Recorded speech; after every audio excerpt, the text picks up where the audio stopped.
Le grand dialogue. Le grand dialogue de l'émission de débat du studio Tamani sur votre radio. Le grand dialogue. Mesdames, Messieurs, bienvenue au Grand Dialogue. Mercredi 9 novembre, nous allons parler de la menace terroriste et divers crimes transfrontaliers entre le Mali et le Niger. Une fluctuation de banditisme que l'on a du mal encore à contrôler. Les deux pays réfléchissent aux conditions pratiques de mise en œuvre de patrouilles mixtes. La porosité des frontières de nos pays exige des mises en synergie pour répondre aux menaces terroristes et autres crimes transfrontaliers.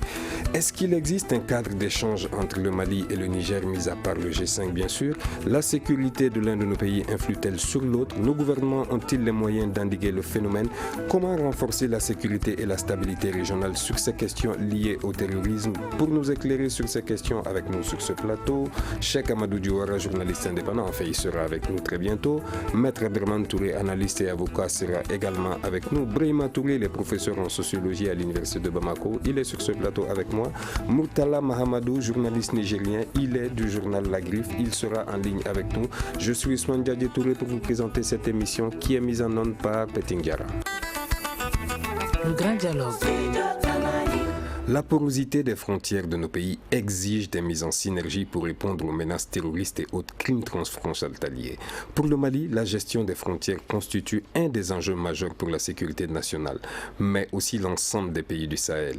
La principale difficulté réside, on l'a dit, dans la porosité de nos frontières. À cela s'ajoute dans le cas du Mali l'immensité du territoire et l'étendue de la bande sahélo-saharienne, en plus de la longueur des frontières, soit près de 7000 km avec 7 États voisins.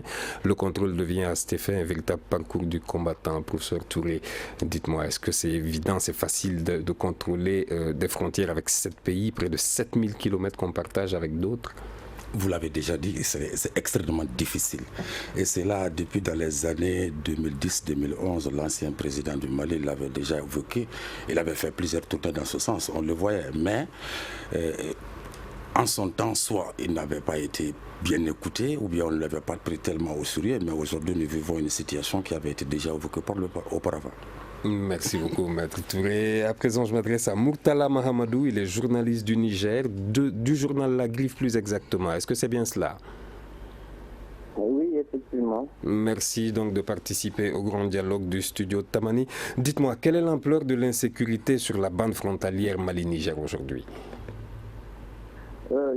C'est vraiment l'ampleur est quelque chose qui de plus en plus inquiétant parce que ça va en prenant beaucoup plus d'ampleur, comme vous l'avez dit. Donc c'est un problème autant qui inquiète les autorités maliennes et nigériennes, mais aussi et surtout les populations qui vivent dans ces zones-là. Donc c'est quelque chose qui est véritablement réel. Donc auquel, à mon avis, les autorités songent à trouver des solutions, mais jusque-là des solutions qui ne portent pas de fruits. Merci. Restez donc avec nous pour la suite de cette émission. Maître Brahima Touré, vous êtes professeur en sociologie à l'université de Bamako. Est-ce qu'il existe un baromètre justement pour mesurer l'insécurité? Au niveau de cette partie dont vous parlez, d'abord moi je trouve que ça va au-delà de ça, parce que nous faisons face à un phénomène qui est c'est comme une sorte de fumée. C'est-à-dire que c'est tellement difficile à le maîtriser. Ça va du Mali au Burkina, Niger, jusqu'à toute la bande sahélienne, pratiquement on peut le dire. Et nous avons un grand territoire avec des pays extrêmement pauvres, qui ont très peu de moyens pour pouvoir y faire face. Et ces différents groupes terroristes jouent sur ces différents plateaux et ils sont là aujourd'hui, demain ils peuvent être là de l'autre côté et ils maîtrisent bien le terrain. Ce qui rend la situation extrêmement complexe. Dites-moi, est-ce qu'aujourd'hui on peut dire que le risque zéro existe justement dans d'autres pays qui ne sont pas forcément des pays sahéliens? On parle notamment de la Côte d'Ivoire par exemple. Pas du tout. L'expérience nous l'a montré. On a vu le cas de Grand Bassam. Effectivement, il y a déjà quelques mois, ce qui s'est passé en Côte d'Ivoire, vous l'avez vu. Au Burkina Faso, à longueur de journée, ils sont en train de veiller à cela. Mais cela n'empêche qu'il y a toujours des attaques un peu partout. Aucun pays à ce niveau n'est épargné. Mais par contre, il y a certains pays dont le cas nous amène encore à réfléchir beaucoup plus, comme le cas de la Mauritanie, par exemple. D'accord, le cas de la Mauritanie, c'est-à-dire toute la bande sahélienne, la plupart des pays se plaignent aujourd'hui de ces attaques, de ces terroristes, mais rarement le cas de la Mauritanie en fait cas. Pire encore, la plupart des déclarations et des diffusions des messages de ces groupes terroristes, ça se fait à travers ces régions. Allah Akbar principalement, qui est une des sources d'information justement de revendication de ces attentats. Quels sont certains des indicateurs clés justement qui nous montrent aujourd'hui que ça ne va pas en termes sécuritaires sur la bande frontalière nigéro-malienne principalement? Ok, c'est là on n'a pas besoin d'aller très loin, M. Touré. En fait, aujourd'hui, dans cette grande bande, les populations sont constamment déplacées. Il y a des réfugiés maliens en Niger, il y en a du Nigeria au Niger, ceux du Niger sont souvent au Nigeria, un peu partout. Il y a l'insécurité totale à ce niveau. Et ce qui pose encore plus de problèmes, c'est que la communauté internationale qui est présente là-bas, sa valeur ajoutée reste extrêmement faible. Justement, on va reparler dans le deuxième volet de la valeur ajoutée justement de toute cette communauté internationale présente en partie au Mali et au Niger également avec cette nouvelle base allemande. Dites-moi Murtala Mahamadou, est-ce qu'aujourd'hui on peut imputer justement, on peut parler d'insécurité classique qui date d'avant 2012 ou ce sont des facteurs terroristes uniquement? Non, c'est vraiment une combinaison des deux. Il y a d'abord l'existence des mouvements qui sont des groupes de bandits à la quête de quelques gains que ce soit, auxquels est venu s'ajouter ces mouvements terroristes et donc qui sont en train d'essayer de sévir sur toute la zone d'ailleurs. Mais il faut distinguer, je crois, les deux mouvements, les deux types de mouvements. Il y en a qui se battent pour pouvoir obtenir des gains, pour ramasser, prendre des troupeaux, etc. Mais d'autres, par contre, qui ne sévissent que c'est pour la soif de tuer au nom d'un quelconque idéal religieux qui reste contestable. Dites-moi aussi, on voit que le Niger a un peu pris en étau entre le Mali, où il y a une partie qui reste toujours embrasée, et le Nigeria. Oui, le Niger est fortement mis à épreuve parce que le Niger est sur tous les flancs entouré par des foyers de tension. Et donc, ce qui fait encore que la tâche pour le Niger est encore plus compliquée que pour les autres pays de la zone sahélienne, parce que le Niger fait face d'abord à des incursions dans sa partie sud par le Nigeria et de l'autre côté avec le Mali, mais aussi avec la frontière libyenne. Donc, de mon point de vue, le Niger est quelque part au centre de tout le foyer, de toute la tension qui se vit au Sahel. Donc, bien que tous les États soient concernés, je crois que c'est le pays qui est aujourd'hui le plus menacé parce qu'il ne sait de quel côté concentrer sa défense. Brahima Touré, dites-moi aujourd'hui, est-ce que on peut plus parler d'insécurité classique comme on le connaissait depuis bien avant la crise malienne en 2012? Il y avait quand même une espèce d'insécurité avec des bandits armés dans cette zone frontalière malio-nigérienne. Est-ce qu'aujourd'hui, il y a des facteurs, il y a une évolution? Une forte évolution. Moi, je le considère, au cours de ces 5 dernières années, la dimension sécuritaire dans cette zone a fortement évolué. Ce n'est plus comme l'insécurité classique où c'est des querelles autour des points d'eau, autour des brigandages, autour des animaux, des petits bandits, mais ce n'est plus le cas. Aujourd'hui, la zone est partagée. Il y a un combat féroce entre pas mal de groupes terroristes parce qu'on met entre guillemets la question d'islamisation, ça n'a absolument rien à voir. À notre avis, dans mon analyse personnelle, moi je le vois comme une guerre pour le contrôle des routes. Pour le contrôle des routes, de trafic de la drogue. Il y en a tout. Il y a des routes de trafic, il y a des routes de trafic de drogue, de cigarettes, des véhicules, de marchandises, de n'importe quoi. Et alors, autant ces différents groupes ne sont pas libres d'exercer leur activité, ils feront mal. Et la dimension actuelle qui est là-dedans, qui est inquiétante, c'est qu'ils n'achètent pas, ils ne vont pas aller acheter des armes ailleurs, mais ils cherchent à s'armer à travers même nos armées.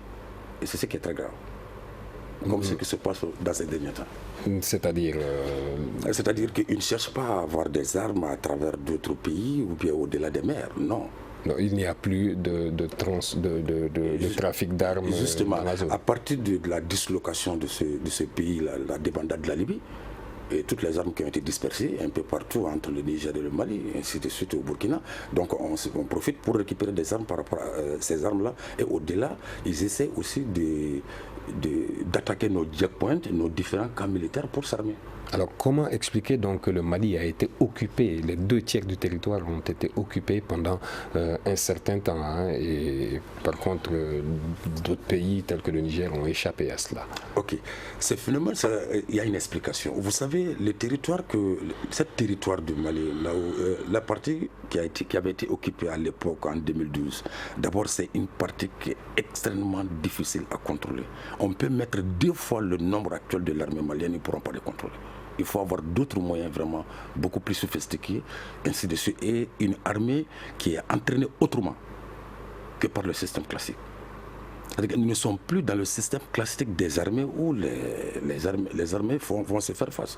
C'est une sorte de grille, une mobilité parfaite à tout moment, nuit et jour. Donc il fallait soit se mettre dans leur esprit pour essayer de marcher comme dans leurs attitudes, et pour pouvoir comprendre et faire face à cette menace. Or, nous avons des armées qui n'étaient pas du tout préparées à cela. D'accord, merci beaucoup. Murtala Mahamadou, vous êtes journaliste nigérien. Dites-moi, au regard justement de toutes les informations qu'on a aujourd'hui, quel est le pays justement de la bande sahélo-saharienne qu'on peut dire sécurisé aujourd'hui, qu'on peut dire sûr, on va dire?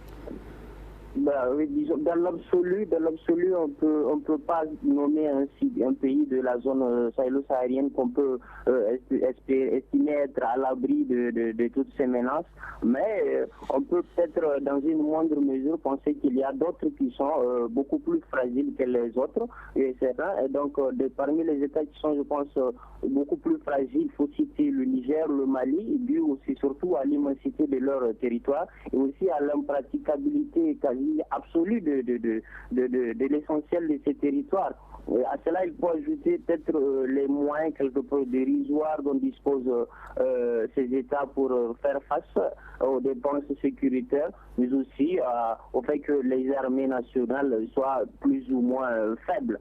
Donc ces États sont de mon point de vue les plus fragiles, mais à côté, il faut peut-être estimer que un pays comme le Burkina peut se targuer d'être un peu mieux nanti, parce que la menace, de mon point de vue, n'est pas très pesante sur cet État par rapport aux deux dont je viens d'évoquer tantôt.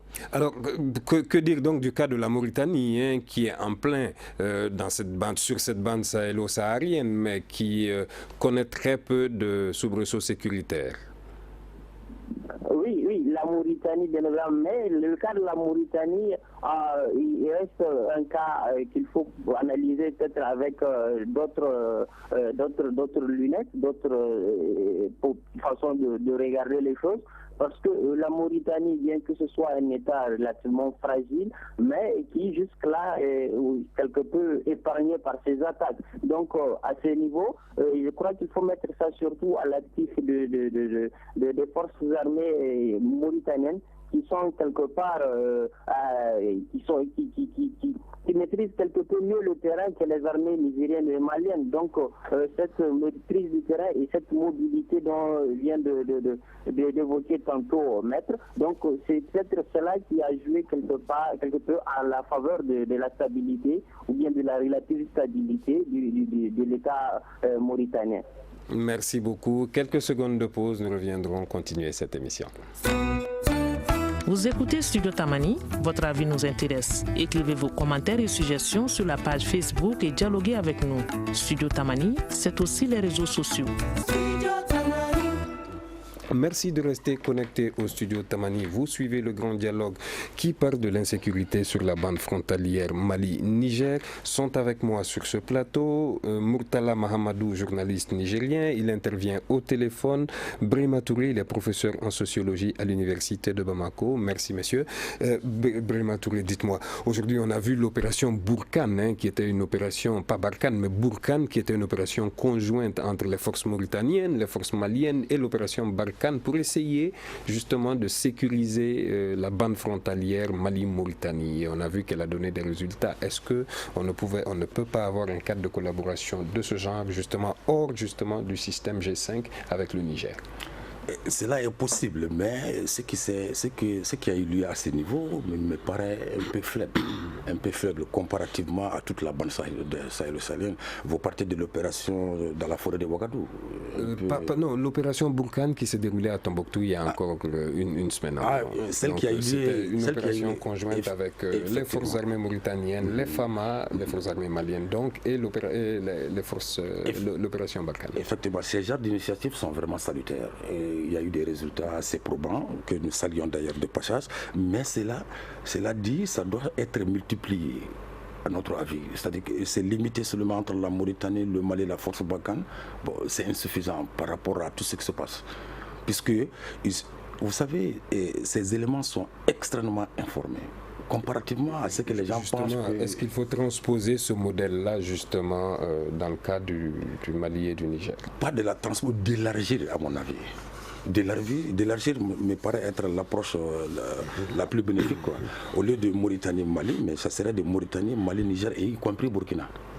Donc en ce moment, ça pourrait vraiment porter beaucoup plus de fruits, à mon avis. Merci. Murtala Mohamedou, vous êtes journaliste du Niger.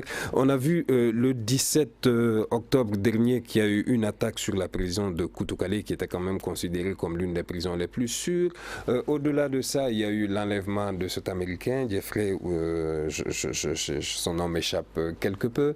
Et comment cela arrive qu'il y ait une telle fluctuation justement avec une très forte présence militaire au Mali et au Niger, qu'on arrive à transposer ou à attaquer un coin au Niger et qu'on disparaisse au Mali par exemple?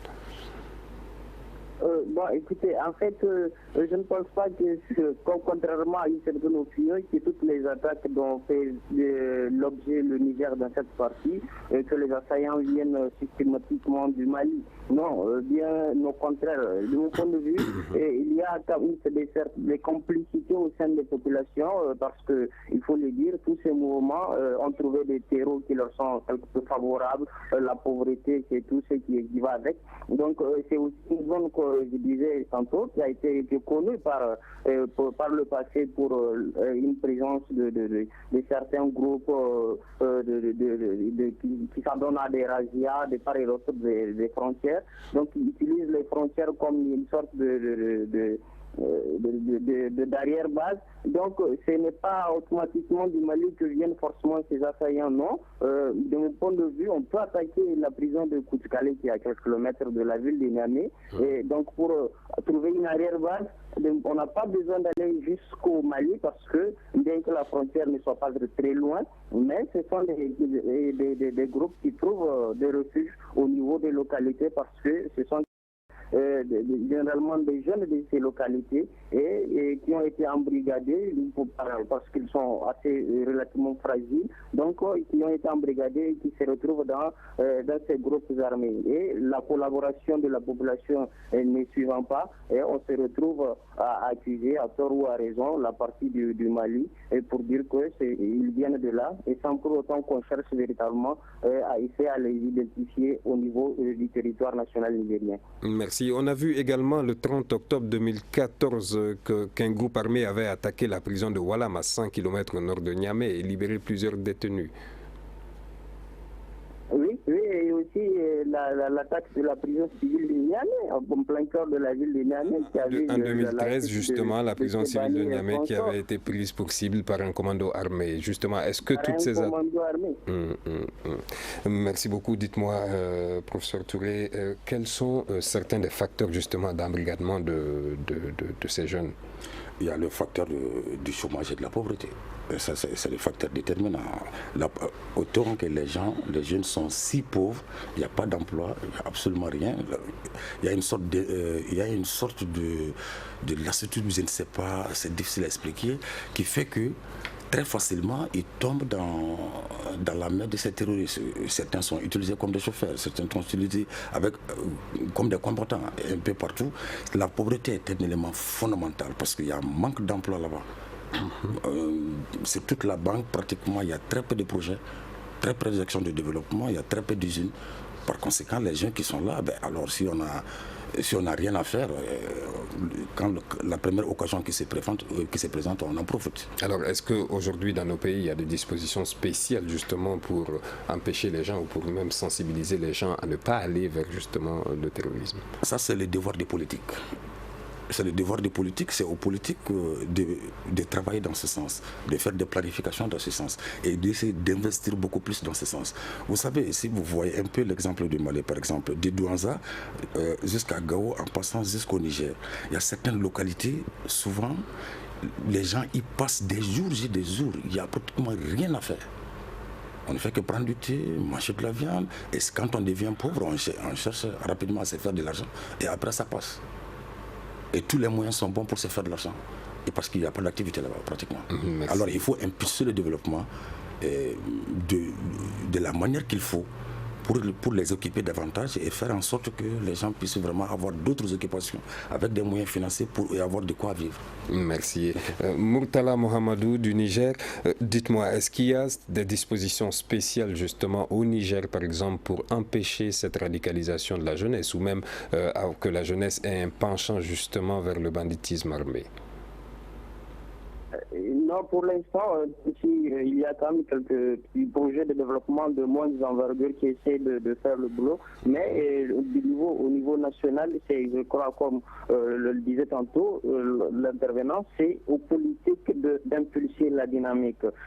C'est quand même des zones dans lesquelles les activités économiques sont relativement, quasiment inexistantes. L'élevage, c'est qui est objet des razzias. Donc, il y a toute cette pauvreté rampante ambiante qui fait que ces jeunes n'ont d'autres alternatives que de répondre aux sirènes de ces groupes qui leur montrent des attraits, des gains mirobolants parfois. Et donc, l'oisiveté aidant, ces jeunes tombent facilement dans ce travers parce qu'à côté, d'autres alternatives ne se présentent pas, elles ne s'offrent pas à eux.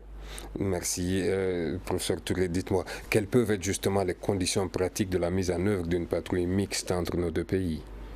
Ça, c'est la confiance mutuelle, le renforcement de la communication et de la collaboration. Et tant que les différents pays ne collaborent pas jusqu'à un certain niveau, ça va être extrêmement difficile. Est-ce qu'ils se font confiance? Est-ce qu'il y a une franche collaboration entre nos États déjà, selon vous? Bon, c'est toute la question. Vous savez, il y a aussi les relations géopolitiques qu'il faut voir. Au-delà de tout ça, il y a d'autres intérêts en dessous de tout cela. C'est pourquoi je parle d'une franche collaboration entre les États. Est-ce que cela y est? C'est toute la question.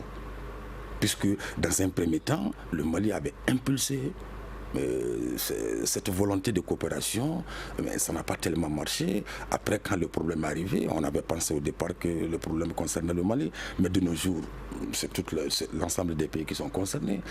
Plus qu'hier, aujourd'hui, la nécessité se pose que les hommes d'État se regardent en face et se disent certaines vérités, puisque les populations en ont beaucoup souffert.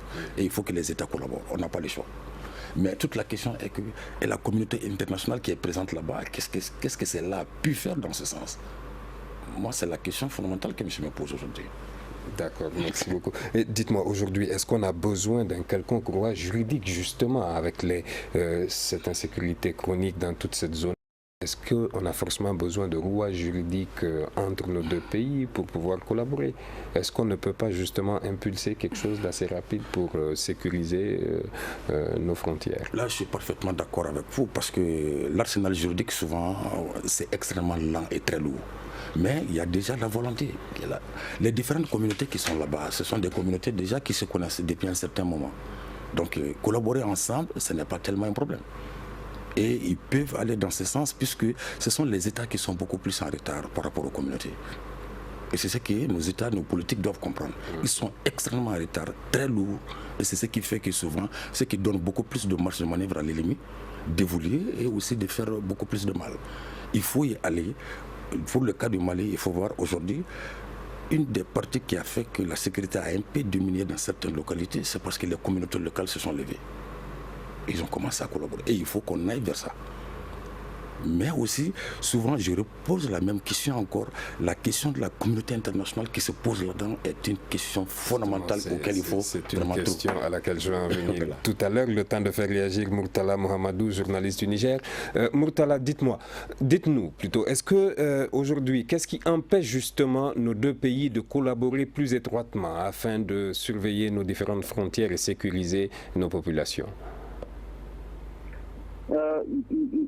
Nos États n'arrivent pas jusque-là à mettre en place un système de collaboration pour sécuriser cette partie qui a tout, qui est endeuillée par ces attaques incessantes depuis quelque temps, depuis plusieurs années d'ailleurs, mais c'est parce que de mon point de vue, au niveau politique, on n'a pas pris toute la mesure de l'importance de cette collaboration.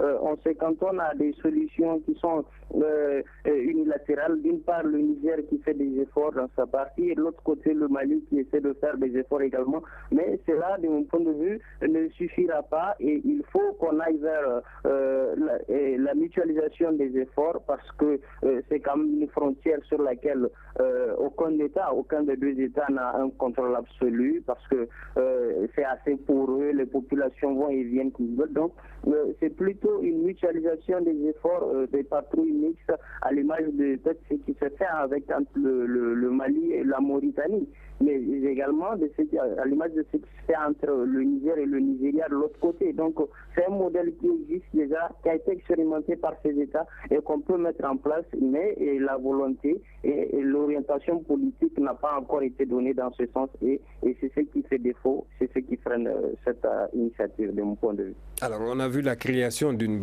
nouvelle base allemande au Niger, on a vu que les troupes nigériennes font partie des soldats de la paix des Nations Unies. Comment expliquer avec toute cette forte présence militaire sur nos deux sols qu'on n'arrive toujours pas à sécuriser nos frontières? On sait qu'il y a une forte base des Nations Unies à Gao qui est à peine à 400 km de Niamey.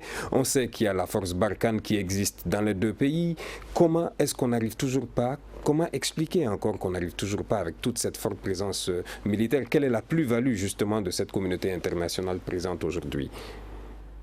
La plus-value de ces forces étrangères qui sont là, c'est quand même la question que tout le monde se pose. On s'interroge sur l'apport effectif de ces forces armées, et parce que avant leur arrivée, nos États étaient sujets à ces attaques incessantes, et avec leur présence également, nos États restent encore assez fragiles et sujets toujours à ces attaques. Donc on se pose logiquement la question de savoir quel est leur véritable apport. Quant à la présence des soldats des Nations Unies à Gao, et qui n'arrivent toujours pas à endiguer ce problème, de mon point de vue, il faut voir les choses sous l'angle de l'absence de contrôle sur la frontière. La frontière, elle est quand même assez vaste et il n'y a pas véritablement un contrôle sur la frontière, mais il y a des forces armées qui sont cantonnées de part et d'autre à des points, mais qui n'ont pas un contrôle effectif surtout sur le long de cette frontière. Ce qui fait que entre deux points de base ou deux postes avancés des forces armées nigériennes ou maliennes, ces bandits armés, ces groupes terroristes peuvent faire des incursions et passer inaperçus parce que c'est quand même des gens qui se confondent à la population et de part et d'autre de cette frontière, les populations vont et viennent des marchés hebdomadaires, etc. Donc, pour mieux qu'on puisse associer véritablement les populations pour qu'elles puissent collaborer, et on pourrait peut-être freiner cette frénésie d'attaque, mais tant que les populations n'auront pas été associées, et tant que les forces armées nationales et étrangères n'inspirent pas confiance à ces populations pour qu'elles dévoilent, qu'elles dénoncent les individus suspects à leur sein, le chemin restera encore long pour la stabilisation de cette zone. Merci. Donc, quelques secondes de pause, nous reviendrons pour poser une question à Paul Ben, qui est un journaliste malien qui vient de se joindre au téléphone à ce plateau. réaction, un avis, un commentaire. Réagissez sur la page Facebook de Studio Tamani et restez connectés avec nous. Studio Tamani sur les réseaux sociaux pour vous faire entendre. Merci de rester connectés au grand dialogue du Studio Tamani. Nous parlons de l'insécurité sur la bande frontalière entre le Mali et le Niger. Sont avec nous sur ce plateau Paul Ben, donc, qui vient de se joindre à nous. Paul Ben est journaliste malien. Paul Ben, est-ce que vous me recevez? D'accord, on va directement justement vous poser cette question. Quelle est votre analyse de la situation? On n'arrive toujours pas à sécuriser justement cette bande frontalière entre le Mali et le Niger. Il y a énormément de fluctuations de combattants armés, de bandits armés, de terroristes dans cette zone-là qui attaquent de part et d'autre dans les deux pays. Oui, bonsoir aux auditeurs de Studio Tamani. Je crois que si vous connaissez un peu la zone, c'est très difficile de sécuriser cet endroit qui se trouve entre le Mali et le Niger. Parce que, vous savez, nos deux pays ont des problèmes, non seulement d'effectifs, mais de stratégie aussi. Je connais très bien la région de Ménaka qui est frontalière à cette zone. Et généralement, les incursions qui se font au Niger viennent du Mali. Et le repli se fait sur notre territoire parce que nous avons un des cercles qui est vraiment de ce qu'on peut appeler le reste des terroristes du Moujao qui s'y sont retranchés, notamment dans la zone de Chinanan et Ifokariten. C'est de là-bas que partent les incursions. Mais c'est très difficile. Ménaka est devenu une nouvelle région. Tilaberi l'est depuis longtemps. Ménaka souffre d'un problème d'effectifs. Si on doit envoyer l'armée malienne travailler avec l'armée nigérienne, il faut vraiment un effectif. Or, au moment où nous débattons sur ce sujet, je ne vois pas d'effectifs assez costauds. Le Niger en a autant. Ils ont aussi des problèmes d'effectifs. Donc c'est très très difficile qu'on sécurise cette zone. Moi, j'entendais tout à l'heure les différents intervenants parler des forces internationales. Vous savez, Barkhane, je l'ai toujours dit, Barkhane s'étend sur 5 pays. C'est très très difficile de venir seulement gérer ce problème frontalier entre le Mali et le Niger. Et Barkhane a d'autres priorités. Bon, maintenant, quand il un peu plus de 3000 hommes avec des moyens conséquents pour ces 5 pays, c'est quand même assez lourd. C'est très peu. Ils sont étendus sur 5 pays qui sont très très vastes. Chaque pays n'a pas moins de 800 à 900 000 km². Et c'est très difficile. C'est des pays qui sont confrontés à des problèmes de terrorisme. Et c'est très très difficile. Je connais un peu ces différents pays.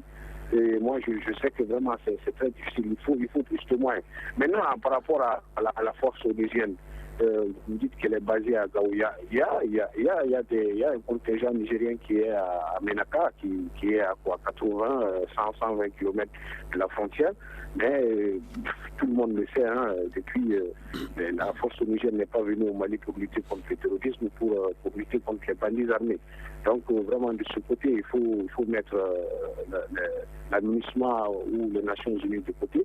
Maintenant, les Allemands qui sont venus, qui sont de part et d'autre, c'est-à-dire à Gao et puis à Niamey, ils sont rentrés dans la grande famille des Nations Unies. Et moi, je ne vois pas comment est-ce qu'ils vont venir sécuriser, parce qu'au Mali... Merkel, lors de sa visite au Niger, spécifiquement, a parlé de l'implantation d'une nouvelle base allemande. Oui, la base allemande, si, elle sera implantée à Niamey, ça sera pour la logistique. C'est pour ravitailler un peu le contingent de 650 soldats allemands qui se trouvent à Gao. Mais ce n'est pas pour lutter contre le terrorisme. Donc moi je ne vois pas. C'est très difficile, c'est très très difficile. Moi je connais très bien la zone, je connais les deux côtés de part et d'autre de la frontière maliano-nigérienne. Et je vous assure que il faut vraiment des moyens conséquents. Il faut la volonté politique des forces étrangères, surtout de Barkhane, parce que c'est Barkhane qui a vraiment les moyens et qui est engagé pour cela.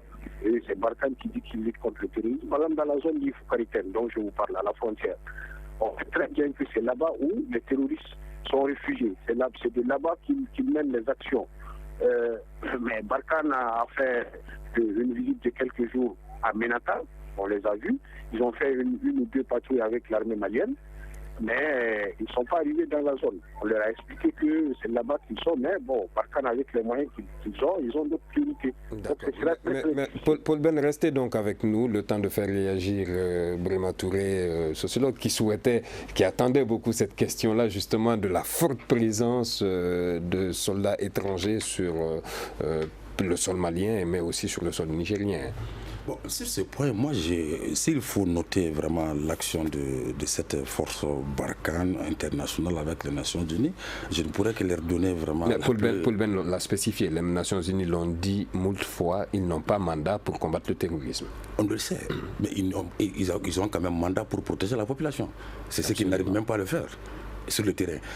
Sur le papier, peut-être qu'ils ont tout l'arsenal juridique et ainsi de suite pour protéger la population. Mais aujourd'hui, est-ce que l'aménagement est en mesure de protéger la population? Est-ce que c'est ce qu'ils sont en train de faire? Aujourd'hui, tout porte à croire que par rapport à ce qui se passe sur le terrain, l'aménagement se protège elle-même. L'aménagement a même du mal à se déplacer. Et la stratégie de ces groupes, c'est pour montrer à la population que, voilà, vous pensez que... Justement, en parlant un peu de la population est sujette à beaucoup de menaces, justement, que ce soit des bandits armés ou des terroristes, mais elle est sujette à énormément de menaces. Il y a des civils qui se font tuer parce qu'ils ont parfois dénoncé. Comment arriver à gérer ça? Bien sûr. Aujourd'hui, nous avons même 2 ou 3 étudiants qui travaillent dessus. Sur cette question-là, quelle est la perception de la population aujourd'hui vis-à-vis de l'aménagement? Aujourd'hui, l'aménagement se protège d'abord elle-même. Elle n'a pas le choix.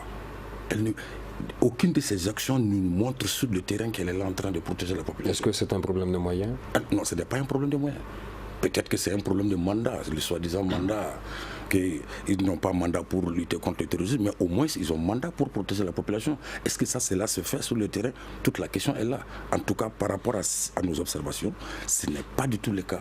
Et c'est pourquoi moi, je pose vraiment des réelles questions par rapport à ça. Si nous prenons le cas de la Barkhane, ce n'est pas avec des petites opérations de façade et de publicité, souvent des petites sorties avec l'armée malienne, une ou deux fois. Il y a eu des moments où Barkhane a eu des résultats concrets sur le terrain. Au début. Mais 6 mois après, on ne sait pas ce qui se passe.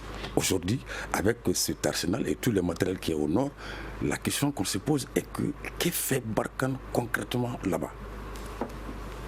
Merci beaucoup. À présent, je m'adresse à Murtala Mohamed. Murtala, dites-moi, comment est-ce que nos États peuvent créer des conditions permettant justement aux responsables des unités frontalières de sécuriser, de communiquer entre eux, de faciliter les échanges d'informations sur les activités de banditisme et de criminalité tout le long de la frontière? Écoutez, les communications entre les différentes forces armées, c'est relativement plus facile à mon avis, parce qu'il faudrait bien juste que les États prennent à chacun son niveau la décision de mettre en concert les différentes forces et pour qu'elles puissent constituer une sorte de patrouille mixte de part et d'autre.